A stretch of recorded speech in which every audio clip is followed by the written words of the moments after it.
Hey everyone, how's it going? Elliot here, and welcome back to my second channel. Today, we're going to be doing a bit of a roundup of all of the crazy, wacky devices that I have built. All of these have been really substantial videos. Well, for most of them have been really substantial videos. And yeah, they've all done very well for the channel, and they've brought a load of new people in. Some of them have had articles written on them. But yeah, it's been a crazy little adventure. I've really enjoyed it. It's definitely changed things up, and it's something that I think is quite unique to my channel, doing these sort of exclusive crazy things. But yeah, massive thank you to all of you for the reception of it. Without any further waffle, let's have a look at all of these crazy things that I've built.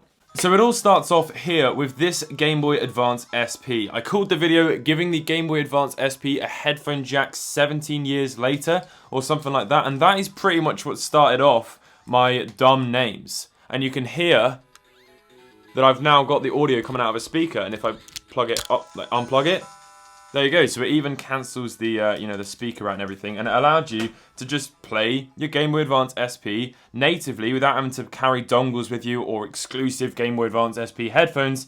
You could listen to your Game Boy Advance SP through headphones. So that video did really well. I think a lot of people did the mod as well, which is really cool. But yeah, that's pretty much where it all started. And then I think the next thing was giving the Game Boy Advance SP another screen for no reason. I think that was the next one that I did. So this is actually the Game Boy that I made. Now I know it's not red.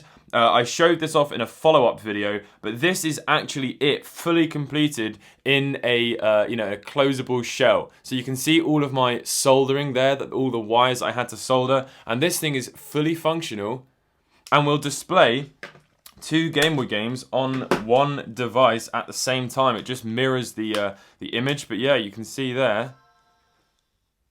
It works absolutely perfectly. Now this one was sort of like a proof of concept. It was really rough, there's a big piece of toilet paper here with super glue on it to keep it all together. Obviously there's no hinge. It also didn't manage to get everything through the hinge, which was the problem that I had in the video. So it's all cut up and exposed, but what this did show was that it does actually work, and you can get two images simultaneously showing one game. So then I worked with Matthew from Jelly Belly Customs, and we created a kit that has just recently been released and sold out in 12 hours, all 50 of the kits. This is a kit that allowed you to do the mod yourself, as simple as possible. There was a PCB and the brackets so that you didn't have to do any case modification, and yeah, this is the end result. And I've had loads of people tweeting me, showing me their final results. So yeah, that was pretty much one of my best videos that I've done of 2020. Like, I think it has something like 420,000 views or something.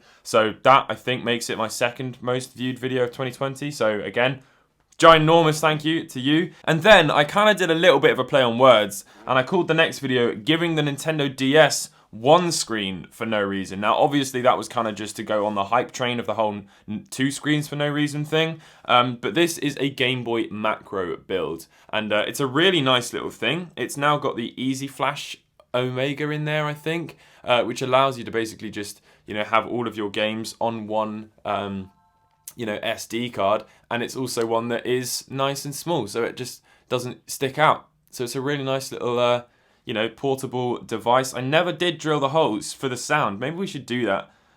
Micro SD card error. I don't think I've got an SD card plugged in. But anyway, yeah, this was my first attempt at a Game Boy macro, like a proper one with paint and body filler and all the rest of it. And it looks really good. And again, loads of people after my video went out and did this.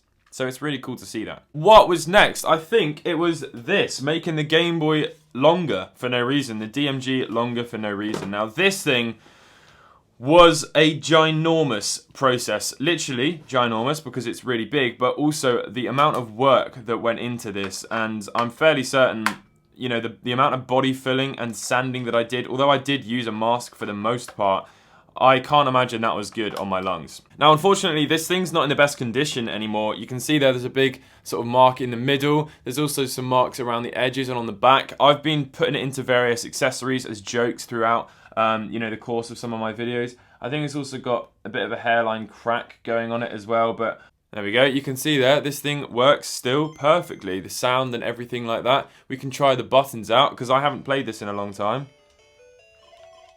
There you go. Still works.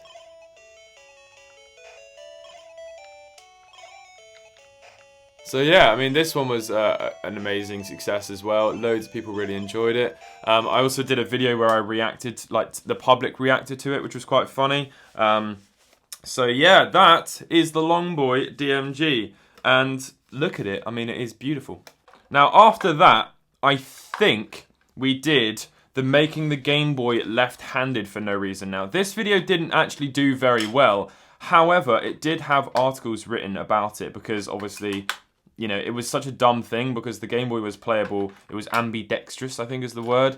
It could be played either left or right-handed. It wasn't really, you know, specific, but I guess it was kind of just funky just to swap the buttons around, and the thumbnail looked kind of dumb as well. But let's see if all of this still works. Okay. All the D-pad, I think, still works. Oh, that button's a bit hard to press, but it does still work. Because obviously for this, I had to actually move the button contacts from one side to the other. So that was a crazy hard video. But yeah, the video didn't actually do very well. Kind of understand it. Left hand is a little bit niche maybe. Sorry if that offends you. But anyway, it was still a very fun video. And I really enjoyed making it. Now, what is next? I think after that, it was the Bamenoi. Now this, realistically, this was a joke. In a voiceover I did, I think it was for this one. I said, you know, we're going to start off this video by taking apart two Nintendo Bamenois. It was just kind of a little, like, I don't know, pointless joke hidden in the voiceover. But a lot of people really liked it, and so I actually got retro modding to make some Nintendo Bamenoi shells. I'm not sure how well they've sold or if they've even sold any of them, but it's basically just a retro future channel meme kind of thing. You can see there the Nintendo Bamenoi. Again, I have no idea if this works. Presumably it does. Well, yeah, there we go, that one. Oh, hello. Yeah, wait, no, there we go. Oh. I think the power, the batteries are a bit finicky. But anyway, it's just an IPS modded screen. This one's really not that substantial, it's just the shell, and they did all the work themselves. So, yeah, that is the Bamenoi. Now, the final one is the Game Boy Advance with the SP top screen. Now this is probably what I'm going to do. I'm going to get a load of little boxes like this to put these all in, and I'll label them all and then store them away, and then maybe one day get them out in the future and give them away or something. But yeah, I think that's a really presentable way to display this and keep it also very safe, because body filler and super glue isn't the strongest thing in the world. But yeah, there we go. That is the Game Boy Advance SP. We never really came up with a name for it, I don't think. The Wide Boy Advance, some people called it and stuff, but I certainly never actually personally named it. Where is a game? Here we go. No. There we go. But yeah, I mean, this video, again, this video did very well. This one's on like 250,000 views or something. I'm really proud of this one.